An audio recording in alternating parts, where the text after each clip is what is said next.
Amém? Boa noite, igreja, graça e a paz, amém? Vocês estão bem? Todo mundo bem? Tranquilo? Fizeram um almoço gostoso para as mães? Quantas mães temos aqui hoje? Amém? Amém. Eu sou mãe. Graças a Deus, sou mãe, sou avó. Que bênção, né? Que maravilha. Eu quero orar pelas mães que estão aqui. Você pode ficar de pé? Você que é mãe?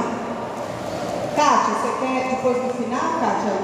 No final, né? No final tem uma lembrancinha para cada mãe. Não saia sem pegar a lembrancinha, tá bom? A Kátia, todo ano das mães, ela vem, faz uma lembrancinha. E é muito bom esse carinho que ela tem pela igreja. Ela até perguntou para mim assim: você não estava lembrando, né, pastor? Eu falei: sim, lembrei, eu falei até lá em casa. Fui para minha mãe, falei: mãe, pode preparar que hoje vai ter uma lembrancinha para as mulheres. Todo ano a Kátia tem esse carinho, esse cuidado com as mães. Amém? Irmãos, vamos orar. Eu quero orar por vocês, para que Deus venha estar derramando a graça sobre nós, esse dom que Deus nos deu, esse dom maravilhoso que é o dom da maternidade. E nós sabemos que todos nós viemos de uma mãe, não é verdade? Veio de uma mãe. Você não é filho de chocadeira, né? Você veio de uma mãe, você é filho de uma mãe. Amém? No bom sentido, né? Você é um filho de uma mãe. Então essa mãe que te gerou, cuidou de você. Então a gente tem que agradecer a Deus. Eu só tenho que agradecer ao Senhor pelo privilégio que Ele está me dando. Sempre eu oro para Deus que eu tenho o coração de Maria, aquele coração que está sempre aos pés de Jesus. Amém? Porque a gente tem esse poder da oração, de nunca desistir, de orar, de confiar e acreditar. E eu gostaria que você colocasse as suas mãos no seu coração e agradecesse pelo privilégio. Talvez você ainda não é mãe, você tem um desejo, às vezes tem algumas coisas que não está dando certo na questão da maternidade, ou às vezes você não tem um filho ainda biológico, mas você quer a adoção, para que o Senhor venha estar te abençoando também, amém? Porque isso é um dom que nós temos. A mulher, ela nasceu com o dom da maternidade. E embora nós vemos que muitas pessoas às vezes pensam que é um peso, que é uma dificuldade, muito fácil mesmo, mas isso é algo que Deus colocou no nosso coração, que Deus colocou e Ele nos sustenta. Amém? Senhor Deus Todo-Poderoso, eu agradeço por cada mãe que está aqui presente, aquelas que estão em casa também, aquelas que estão passando por problemas. Ó Deus, nós agradecemos, Senhor, e pedimos que o Senhor derrama a Tua graça, derrama do Teu poder sobre cada mãe aqui presente. Nós somos gratos, Senhor, eu sou muito grato pela vida da minha mãe, ó Deus, pelo privilégio de tê-la aqui comigo, ó Deus, que o Senhor cada dia mais me sustenta, me dê força, ó Deus, saúde para cuidar dela, ó Deus, e ela cuidar de mim também, Senhor. E eu agradeço, Senhor, por cada mãe aqui, e peço que o Senhor sustenta cada um nessa missão, que é uma missão tremenda, maravilhosa, poderosa. Nós queremos te agradecer e pedir, Senhor, que o Senhor dê força para cada um, que sustenta cada mãe, Pai, que a graça do Senhor venha, ó Deus, estar sendo derramada sobre cada mãe aqui neste lugar, e as mães que ouvirão também essa oração, Pai, no nome de Jesus. Obrigado, Deus, obrigado, amém? Você pode aplaudir a Jesus, aplaude o Senhor, amém. Aleluia. Ainda de pé, fica de pé, gente, mais um pouquinho. Estou de pé desde as 7. Amém? Vamos ficar mais um pouquinho de pé em reverência à palavra de Deus. Abre sua Bíblia em Atos, capítulo 2, versículo 42. Eu quero estar falando nessa noite. Eu poderia dar uma palavra aqui a respeito de mulheres e tal, mas Deus já tinha me dado essa palavra, deve ter um mês mais ou menos. E sempre eu protelando, falei: não, vou deixar. E aí essa madrugada Deus me incomodou, eu tinha feito uma ministração, e aí o Espírito Santo faz tudo diferente. Aí hoje de manhã mudou tudo. É tão bom quando Ele faz essas coisas com a gente, sabe, irmãos? Você vai ter essa experiência um dia, você está tudo prontinho, está tudo maravilhoso lá, o seu sermão maravilhoso, chega de manhã e fala: não é essa a palavra, você vai fazer outra. Aí eu disse: eis-me aqui, Senhor, fala comigo então. E aí hoje de manhã está eu lá pensando assim, tem que fazer o almoço ainda, né? Ainda bem que Samuel falou: mãe, eu vou sair. Falei: glória a Deus, amém. E vou levar a carne, tá vendo? É bom, né? ter filho nessa área, eu vou levar a carne, aleluia, recebo, vem. E aí ele que assou a carne, foi maravilhoso. E deu tempo para tudo, não deu tempo para fazer a palavra, minha tia veio e foi uma bênção. Amém? Eu tenho certeza que essa palavra foi bênção na minha vida e é para você também. Quantos recebem, diga amém. Aleluia. Atos, no capítulo 2, versículo 42, diz assim. Pode colocar aí também? Se vocês colocarem aí, eu leio aqui. Aí isso. Porque se eu ler aqui vai ser diferente daí.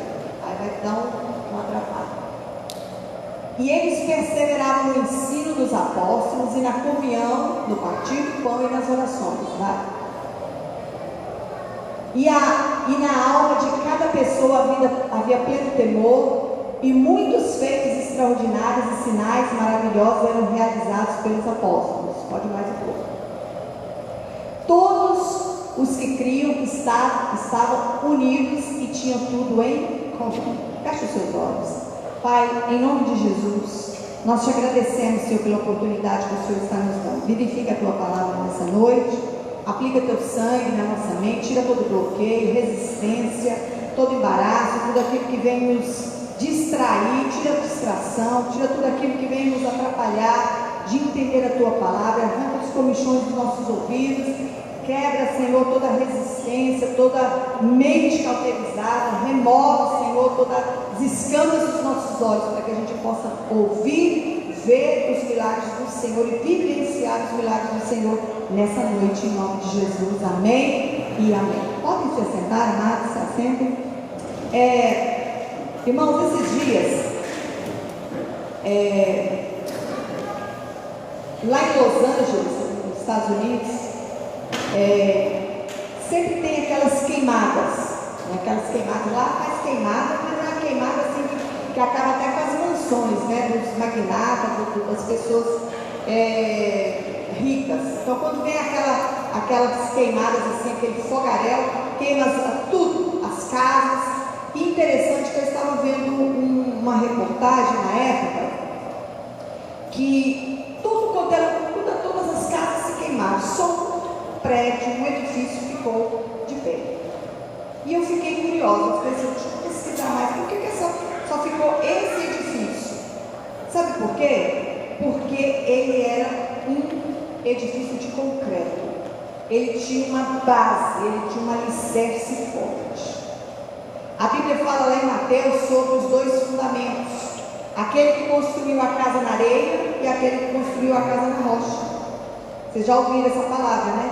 E tanto aquele que construiu a casa na areia, quanto aquele que construiu a casa na rocha, sofreram as mesmas consequências. De quê? De chuvas, ventos, tempestades. Quer dizer que todos nós estamos sujeitos a passar por dificuldades nessa vida. Agora, o que faz a diferença, sabe o que é? Em que base, que alicerce a sua fé está firmada. Eu lembro que eu preguei um tempo atrás sobre essa questão do fundamento, que é o alicerce, que é a base. E todo pedreiro, todo engenheiro, quando ele vai fazer uma coisa, ele não pega só uma coisa, é um conjunto de coisas. Você não constrói uma casa só com areia, ou com cimento puro, ou você tem vários materiais para que possa edificar, porque uma casa ela é construída com uma base, com um alicerce. Depois você constrói os limites, que são as paredes, e depois você tem a cobertura. Amém? Então isso aí é o edifício correto. Então precisa por um bom fundamento. E eu quero falar sobre esse fundamento para ajudar vocês a abrir o coração e vocês entenderem melhor a fé cristã de verdade. Às vezes a gente fala muito da fé cristã, mas a gente tem que entender, porque a nossa maior preocupação aqui, como pastor Samuel, a minha preocupação também aqui como igreja, nós como líderes aqui da igreja, a gente quer liderar uma igreja grande.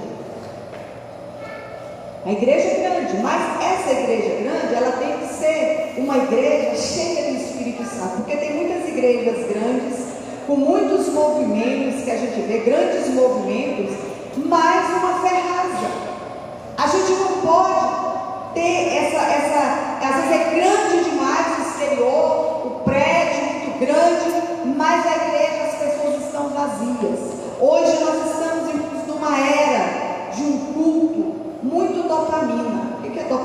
assim, cheio de muita emoção, tem que ter muita emoção, né? Aí tem que ter aquele painel de LED. A gente tem sonho, mano, botar um painelzinho daquele é chique, eu acho legal. Eu gosto, eu curto muito aquilo, mas não é tudo. Bastante luz, bastante coisa, que filma séria, aquela coisa assim, espetáculo, né? É um dopamina.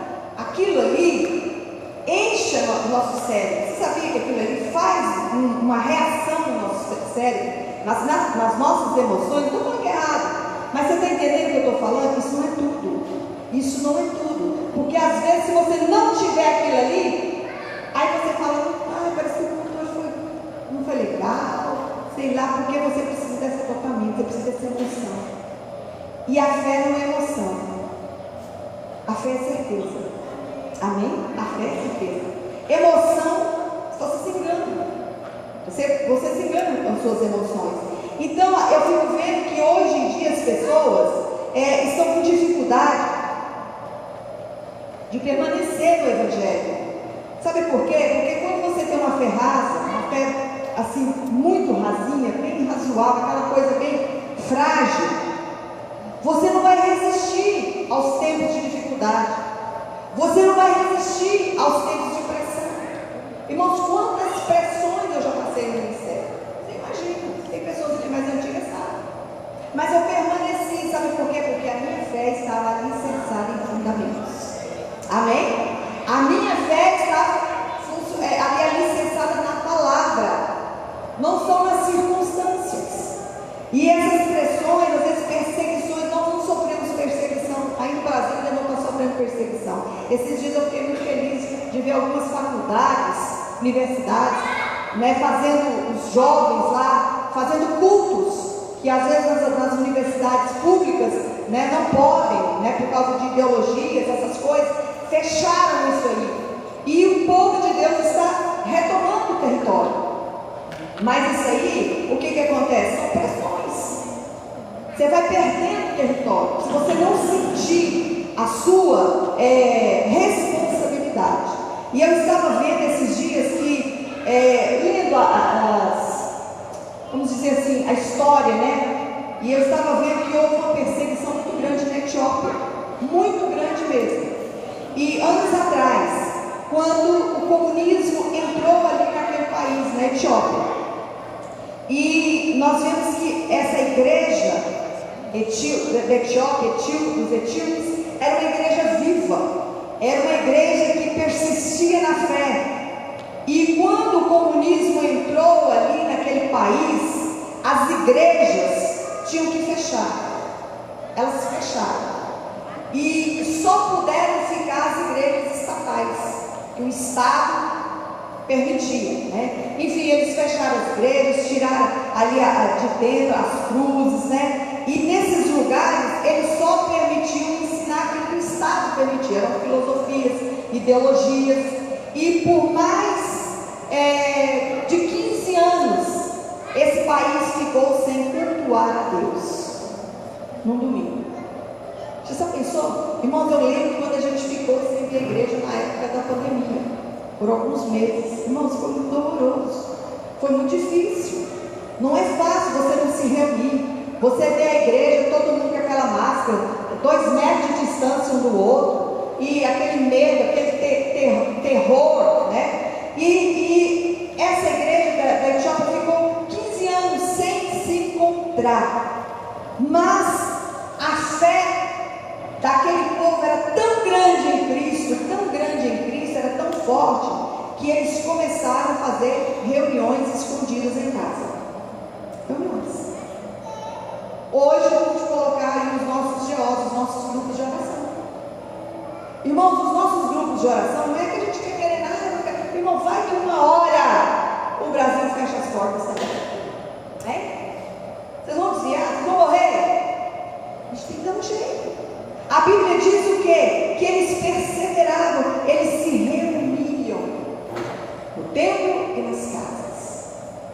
Então eles estavam ali, aquele povo ali, eles estavam ali num grupo de oração. Eles ficaram 15 anos sem se encontrarem. 15 anos. E conforme crescia aqueles grupos, aqueles pequenos grupos, as pequenas grupos de oração. Eles se multiplicavam, 8 pessoas, aí eles já multiplicavam, por quê? Para que eles não tivessem, levantassem suspeita que eles estavam reunindo ali por causa da religião, no caso, né, a religião cristã. Então, aqueles líderes, eles eram treinados a cuidar dos outros grupos. Olha, agora você vai ver o grupo.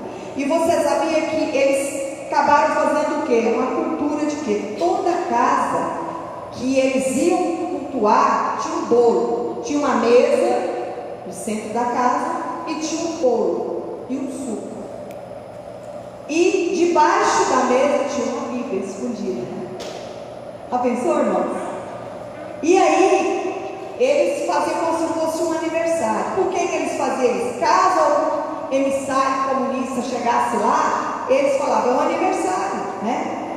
Por quê? Porque eles estavam ali correndo o risco de serem presos, morrer.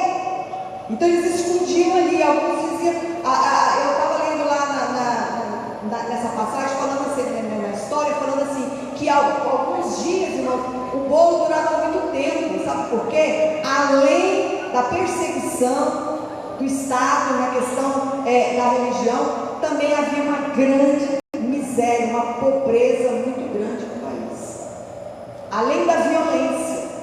Mas depois de 15 anos, esse regime comunista caiu, e teve um pastor que pegou e falou assim, levantou e falou, vamos fazer um culto, vamos abrir as nossas igrejas novamente. O comunismo caiu, aí vamos ver, vamos abrir as igrejas novamente, vamos nos reunir no templo. E para surpresa deles, ninguém sabia disso. A igreja estava invisível, estava nas casas. Por isso que é importante a gente se reunir nos grupos de oração. Você não sabe de manhã. Aí eles pegaram, o que eles faziam? O que eles foram? De repente falaram, vamos reunir aqui dentro dessa igreja um culto pela manhã, um culto matinal. E para surpresa desses líderes, quando eles viram uma multidão chegando na rua, que multidão é aquela? Todos vinham para a igreja, mas onde é que estava esse povo? Onde é que estava essa igreja escondida? E foi tanta gente que o templo não coube, não concordou. Eles tiveram que fazer a reunião do lado de fora. Do lado de fora. Você está entendendo, irmãos? O que eu quero dizer com isso? Aquela igreja que estava sendo perseguida por causa da sua fé, fundamentada em Cristo, durante a perseguição, ela cresceu.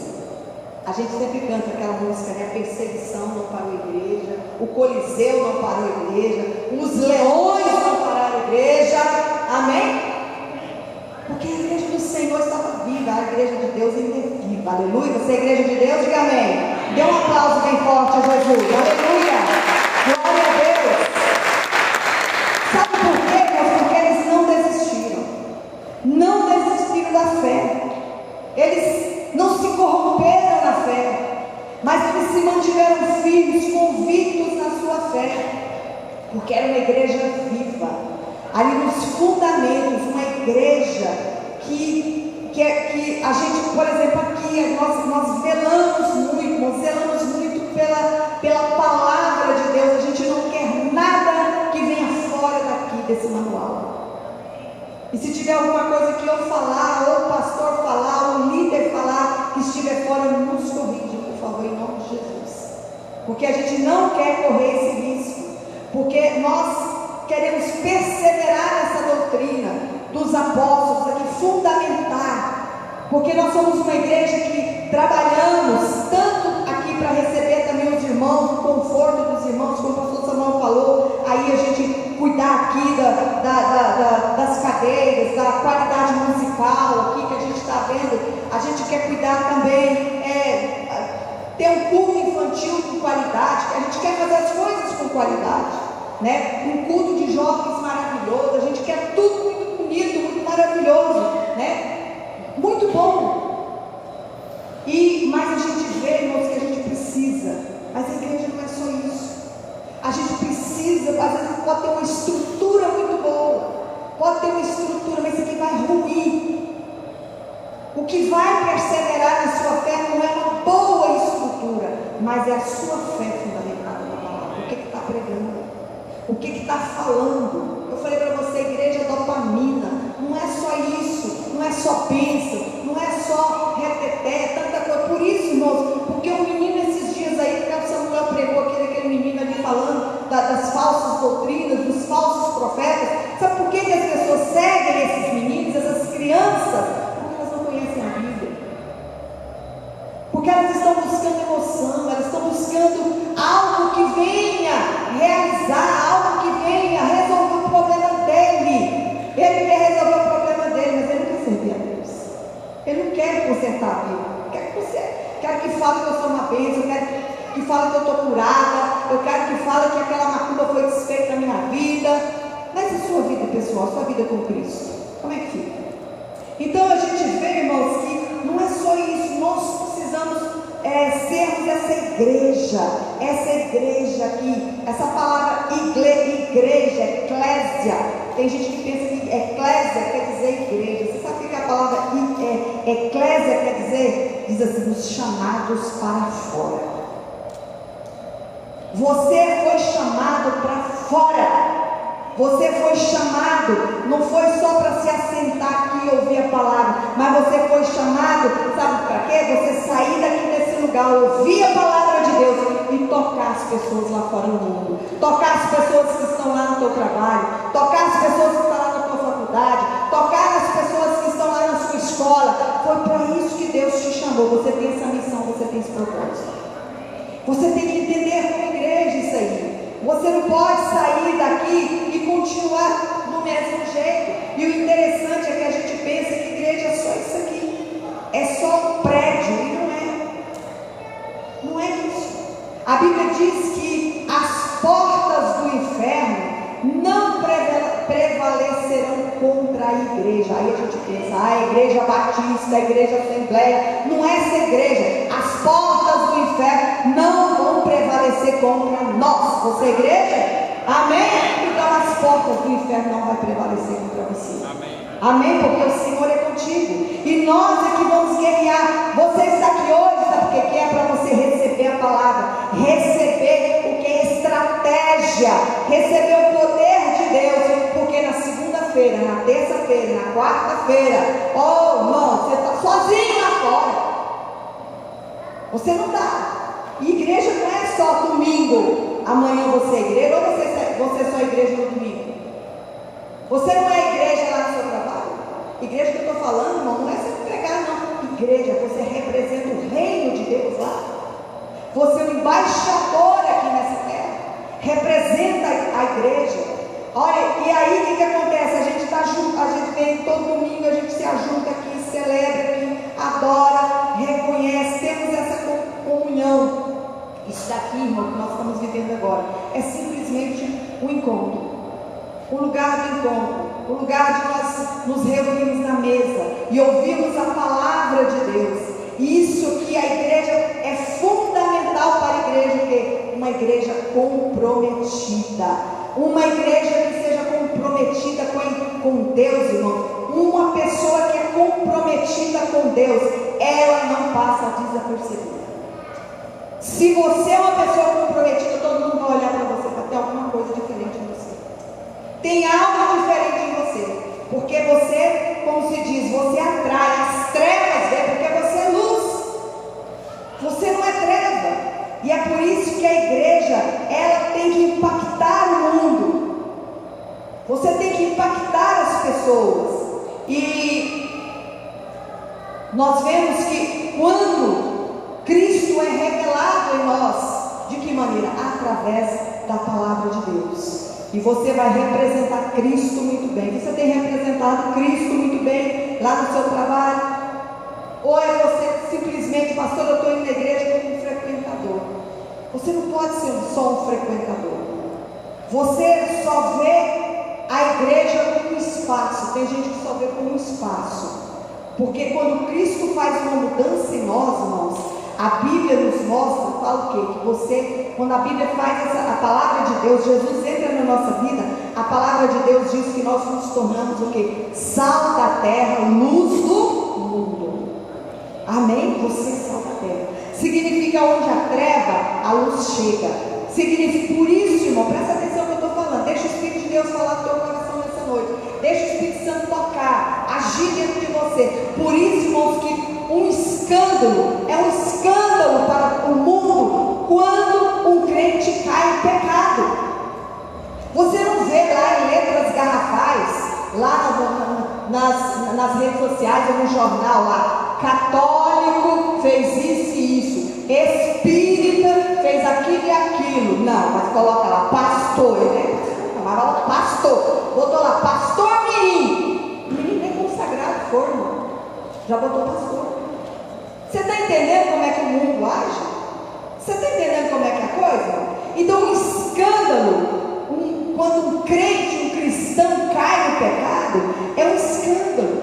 Por isso é que é um escândalo quando um cristão corrompe os seus valores e os seus princípios.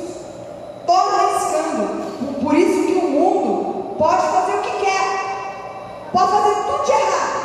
Lá no mundo pode ter 3 mulheres, 4 mulheres, a mulher pode ter 2 mulheres, tem 3 homens, e homem pode ter 400 homens também. Está tudo bem.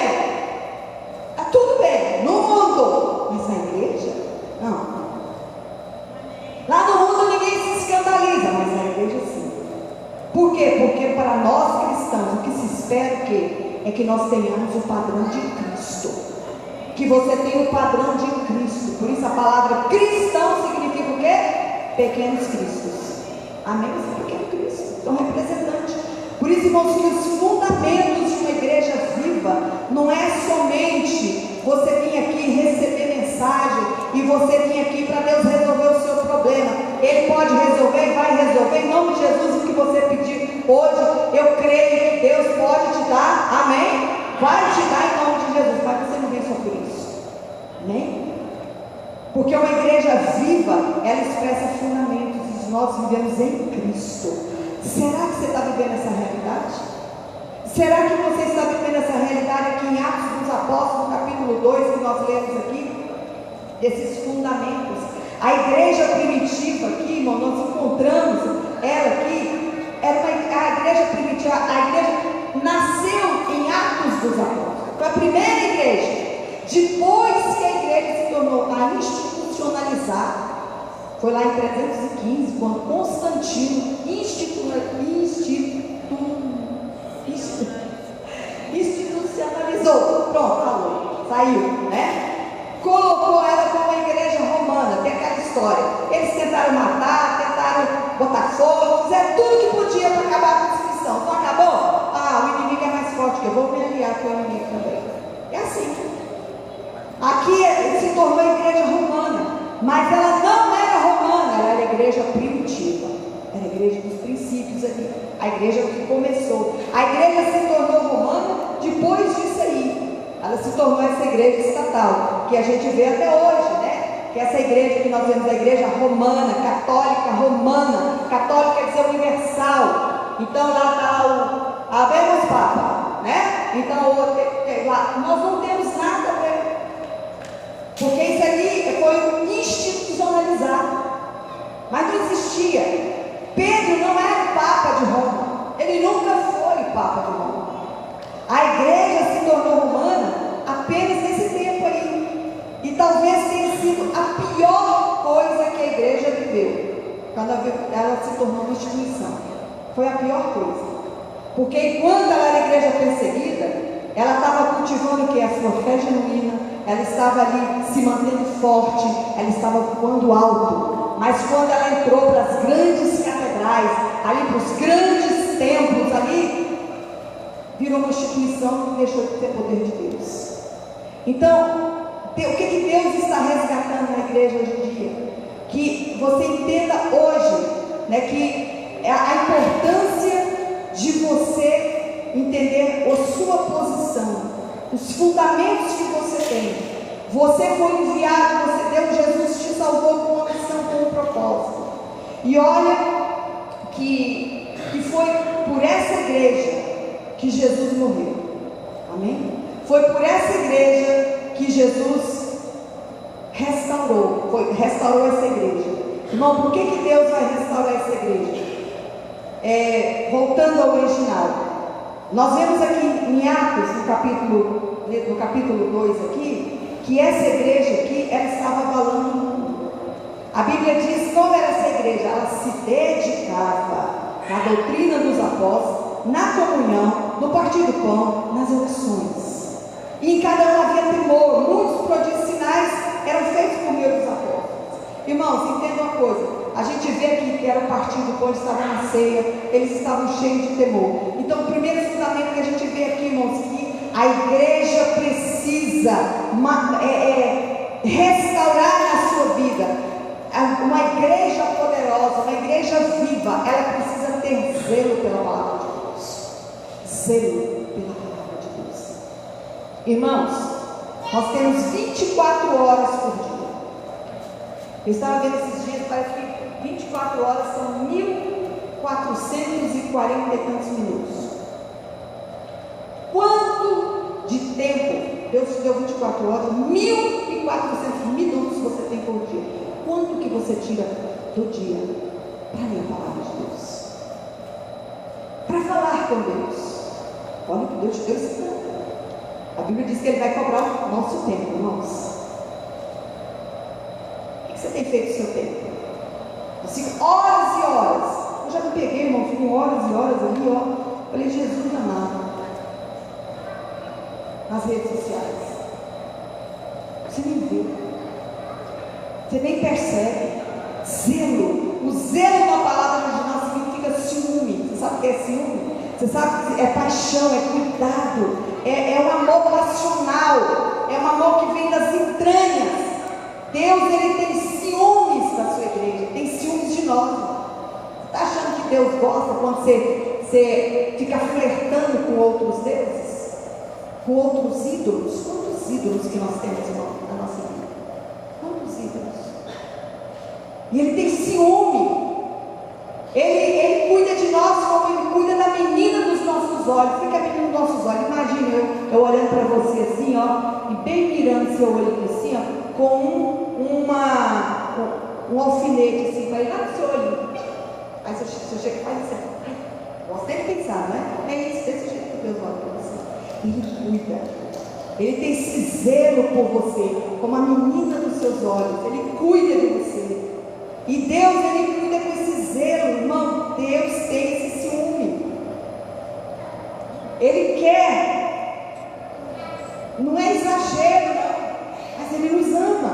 E esse zelo pela palavra de Deus aqui, eles se dedicavam aos ensinos dos apóstolos. Eles andavam nesse fundamento. Irmãos, vocês recebem um pouco da palavra que eu não tinha. Mas a igreja primitiva, ela andava no ensino dos apóstolos. Ela ficava atenta no que Jesus havia dito. Tanto que Jesus falou o quê? Cuidado, porque virão falsos ensinos. Você sabia que Jesus falou, cuidado, vocês vão vir falsos ensinos, toma cuidado. Vocês vão precisar de andar na doutrina dos apóstolos. Vocês vão receber de mim. Ensina, vou ensinar vocês. É isso aqui que Deus está falando. E naquela época não tinha as cartas, não tinha os evangelhos. Não tinha o evangelho. Mas tinha o quê? De forma presencial tinha Pedro. De forma presencial tinha Mateus. De forma presencial estavam ali os apóstolos, os discípulos, que ouviram de Cristo e passavam a mensagem. Depois, lá na frente, que Cristo levantou o apóstolo Paulo, né? Que foi a maior revolução que a gente já viu, porque ele andava também na doutrina dos apóstolos. Então, em tudo que eles tinham, estava a palavra de Deus. E aqui em Atos dos Apóstolos, foi que Lucas, né? Lucas escreveu Atos dos Apóstolos e ele relata como a igreja andava na palavra de Deus. E olha o desafio para nós hoje, nos nossos dias. Como eles andavam aqui, nós temos que ser uma igreja que anda na palavra de Deus. Você tem que ser essa igreja que anda nos fundamentos de Deus. Você tem que, olha, e hoje o que nós vemos? A palavra de Deus, ela está sendo diluída. O que é uma palavra diluída? Por exemplo, aqui está uma água pura, está uma água pura, perfeita. Aí você vem e coloca outra coisa, uma mistura. Hoje em dia as pessoas estão fazendo isso com a palavra de Deus. Está colocando um evangelho diluído.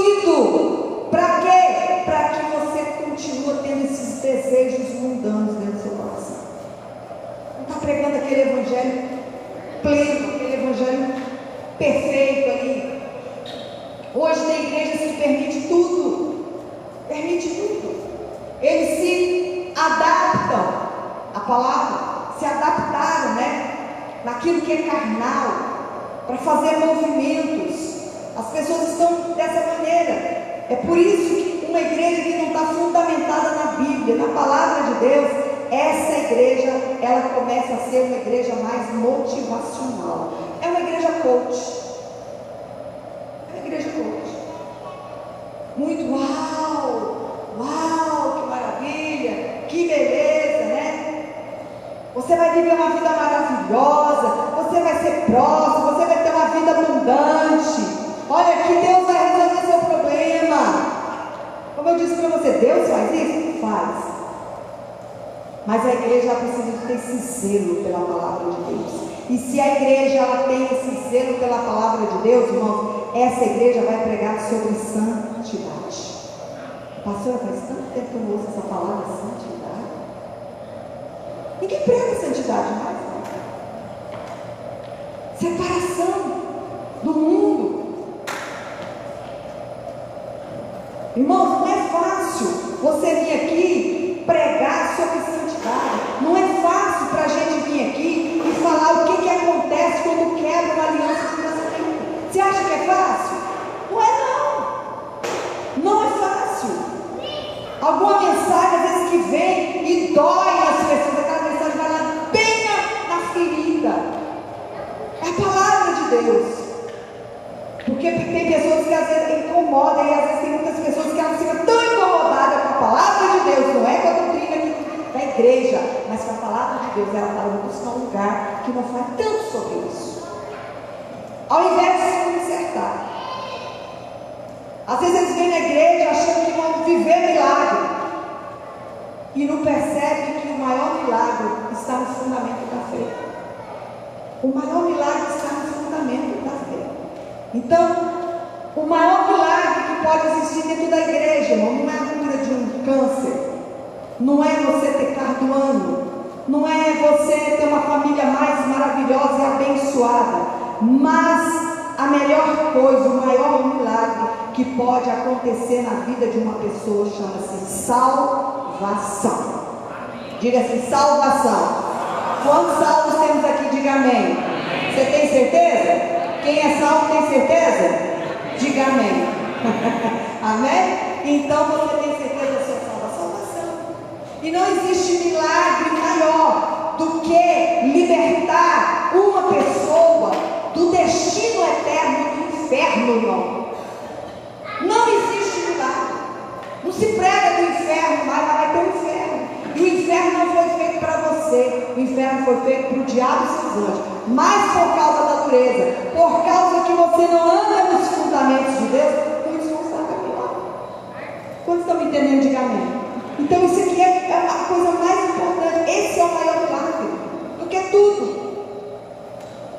E a gente não pode adaptar o evangelho para afagar o coração das pessoas, não. Porque a primeira coisa que o evangelho faz, ele nos confronta. O evangelho precisa te confrontar.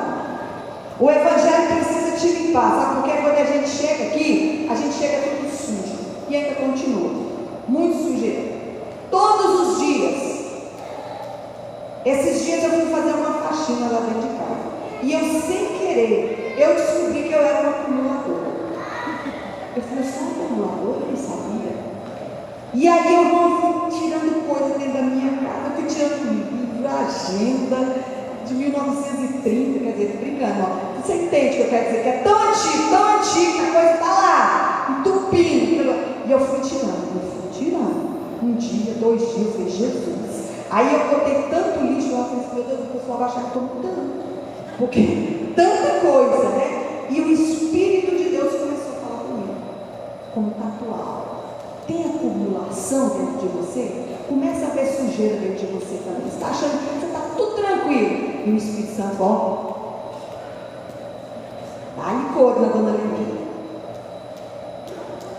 Aí eu saio com um pouquinho de ai Jesus, papai, deixa eu tirar essas coisas aqui. Fui lá na cruz, deixei tudo, peguei aquelas mochilas velhas, estou carregando isso aqui. Estou cruz. Aqui, ó, toma aqui. Para que eu estou levando isso tantos anos? Joguei tudo lá. Irmãos, a gente precisa ter isso, a gente precisa entender essa coisa, temos que nos limpar. O Evangelho nos confronta, nos limpa. Depois é que a gente brilha.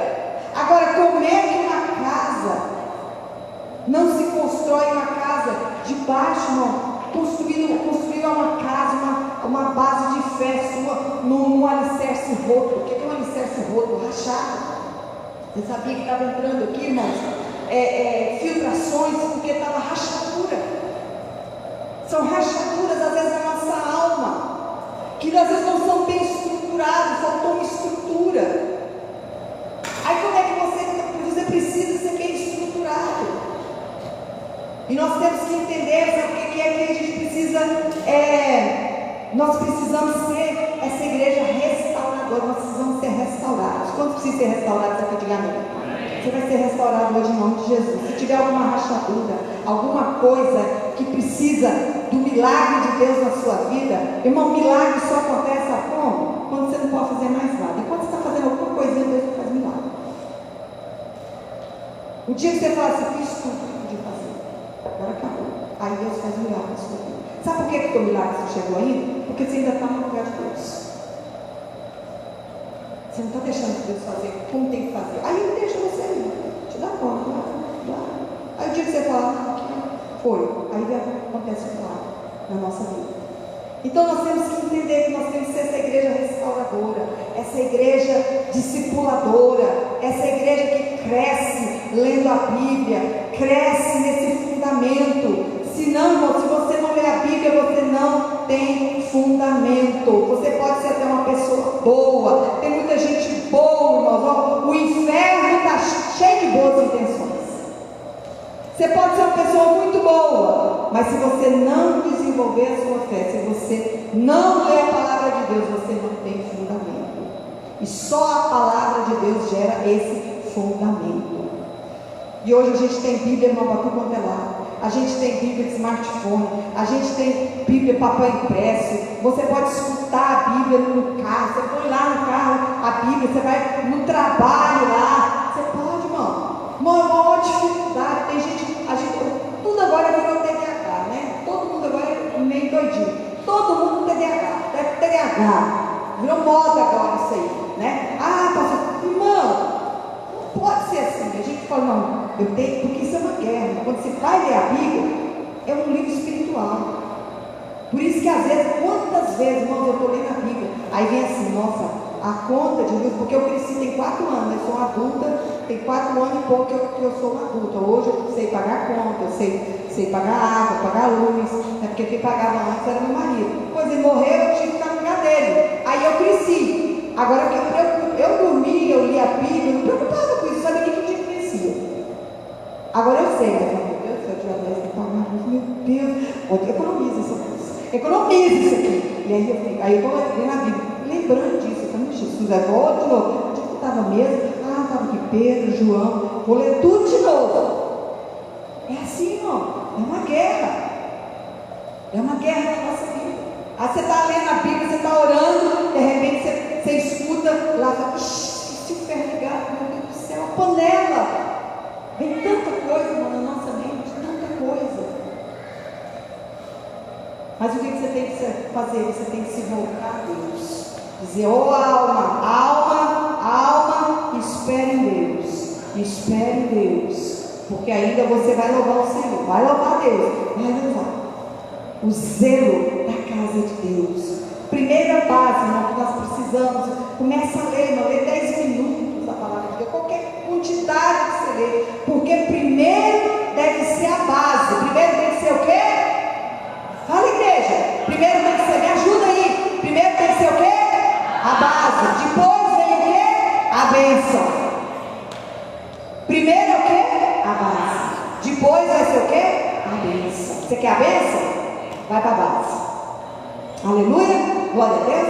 Olha aqui outra coisa que eu vejo. A Bíblia diz que eles perseveravam na oração. Perseveraram na oração. Mas só não uma revisão tanto tempo, é bom. Eles viviam em oração. Irmão, viver em oração. Eles tinham tanto temor de agir sem orar. tanto temor, que quando eles foram colocar o outro discípulo no lugar de Judas, lá de Matias, a Bíblia diz que eles buscaram o Senhor. Eles disseram assim: se o Senhor confirmar, nós faremos. Tudo tem que ser oração na sua vida. Não faz as coisas pela sua cabeça, não. Faz não. Confirma. A igreja que vive em estilo de oração, sala de oração, torre de oração, culto de oração, vigília, irmão, é uma igreja fundamentada na palavra de Deus. A igreja precisa ter uma vida de oração. Você precisa ter. Nós precisamos de gerar um ambiente de oração. Primeira coisa, quando você acorda, você tem que começar a orar, agradecer, falar com Deus. Fala com Deus. Homens e mulheres orando 24 horas. Já pensou, irmão? Que coisa maravilhosa se tivesse. Homens levantando mãos santas, orando. Irmão, uma coisa acontece. Quando você vai no encontro com Deus, as pessoas ficam lá no encontro com Deus 3 dias. Ele volta orando a Deus. Aí o Samuel falou aqui do Ricardo Martins, que tem aqui o legendário. Ele sobe a montanha, vou lá na montanha, a gente sobe um monte também. Sei lá, o que for, sai diferente. Aqueles homens estavam orando, porque tem alguma coisa que aconteceu. Porque eles oraram. Eles estavam orando. É impossível, irmão, você orar, entrar num processo de oração e sua vida se continuar a mesma coisa. Porque tem homens que nunca oram pelas suas esposas. Tem homens que nunca oram pelos seus filhos. E depois que eles têm um encontro com Deus, eles se tornam homens de oração. Deixa eu falar uma coisa séria aqui para vocês, irmão. Porque uma igreja que só as mulheres oram e os homens não oram, essa igreja é uma igreja perigosa. Só mulher orar e homem não orar, essa igreja é perigosa. Porque o homem é sacerdote da casa. Uma igreja que o homem não tem o Senhor, que não ora, porque a chave da bênção é a oração. Mas quando ele começa a orar, começa a mudar alguma coisa. Nós temos que aprender a orar mais antes de agir. Ora mais. Estão fazendo um evento aqui? Ora. Desde que o meu primo Cláudio falou desse evento, eu estou orando.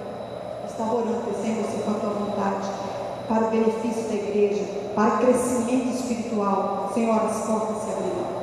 Deus é maravilhoso. Deus é bom. O Senhor tem o melhor para a tua igreja.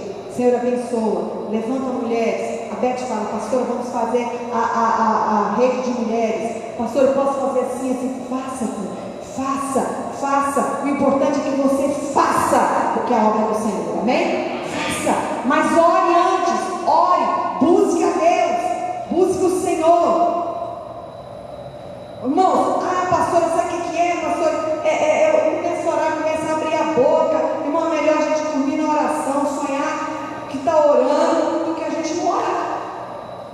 É muito melhor. Eu fico imaginando assim: olha, você acha que Deus não vai gostar que você estava orando para Deus, falando: Senhor, abençoe, de repente você está lá nos braços do papai, você dormiu no colo de Deus orando. Que coisa maravilhosa. Você acorda e fala: eu estava orando. Papai, estou orando. Aí você continua, vai do outro lado. Você tem que ter esse sentimento, irmão. Você tem que parar de ver Deus como uma divindade, ver Deus como Pai. Deus é teu Pai. Ele está te cuidando, está cuidando de você. Ele está lá no céu e deixou você aqui ao Deus dará. Não, Ele está cuidando de você. Mas para isso, qual é a forma de você estar comunicando com Ele? Orando. Quando você lê a Bíblia, você lê o quê? Você lê a palavra de Deus. Você lê a palavra de Deus. Quando você ora a Deus, você está falando com Deus ali. E quando você ora o que está escrito na Bíblia, você faz a vontade de Deus. Ali você faz a vontade de Deus. Então, irmãos, a gente tem que entender a importância que você precisa ter. Jesus, ele sempre estava orando. A gente vê assim, olha, Jesus, ele tinha uma vida de oração. Você vê que Jesus, ele estava ali, lendo a palavra de Deus. Fala assim, você lê a palavra de Deus, fala, e Jesus subiu ao monte para orar. E Jesus atravessou o rio e foi orar. Tudo assim, ó. E Jesus estava orando. Ele subiu para orar. Se o Filho de Deus tinha uma vida de oração, é porque tem alguma coisa, algum fundamento. E uma igreja que não ora, é uma igreja perigosa, é uma igreja que está propensa à heresia. Então a gente precisa orar. Orar. Uma igreja que ora. Busque a Deus, fale com Deus, não faça nada. Temor de Deus, a igreja, eu estou terminando. Temor de Deus, a igreja era cheia de temor, irmãos. Nós precisamos ter temor de Deus. O que é temor de Deus? É ter medo? Não, é reverência. A gente precisa ter reverência. A gente tem que ter uma atitude de reverência. E quando nós temos esse temor de Deus, o que você faz quando tem o temor de Deus? Você zela pelo seu relacionamento com Deus. Amém? Porque nós não estamos num processo diário, irmão. Você está num processo diário. Todos os dias você está mudando. Por isso é que nós não esperamos. Eu, por exemplo, eu não espero o comportamento de uma pessoa que tem 15 anos no Evangelho, ou 10 anos no Evangelho, ou 5 anos no Evangelho. Eu não cobro dele, eu não comparo ele com eu que tenho 50 anos no Evangelho. Porque é um processo. Aí você quer que às vezes a pessoa que está chegando agora, ela pensa como você, não, ela vai passar pelo processo. Você está entendendo como é que é? E isso vem o que? No temor do Senhor, vem no temor de Deus. E a gente precisa de entender, cada um tem a sua fase, andar com Cristo, nós precisamos. E a igreja tinha essa reverência, esse temor, ela vivia essa pureza. A gente fica vendo que hoje está faltando essa pureza na palavra de Deus, aqui na oração, no temor de Deus, de guardar. A gente precisa ter esse relacionamento com Deus, não por medo, mas um relacionamento ali com um Deus todo-poderoso, um Deus que conhece a nossa necessidade, e Ele está aqui para nos abençoar. E eu fico vendo que muitas vezes a gente, a Bíblia diz assim, que maldito o homem que confia no homem. Às vezes a gente pensa assim, não, está tudo bem, eu vou botar aqui. Não, a Bíblia diz o que, irmão? Maldito o homem que não é assim, que confia no outro homem. A Bíblia diz que maldito é o homem que confia no homem. Quem é esse homem? Eu, si mesmo. Não confio em você não, meu irmão. Confio em você não. Você é corrupto.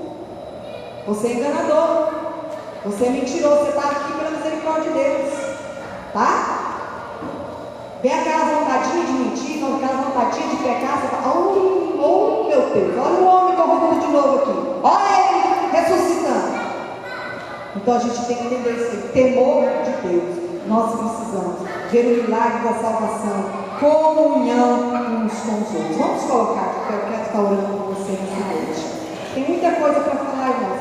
Essa parte aqui tem que se fazer uma série de palavras só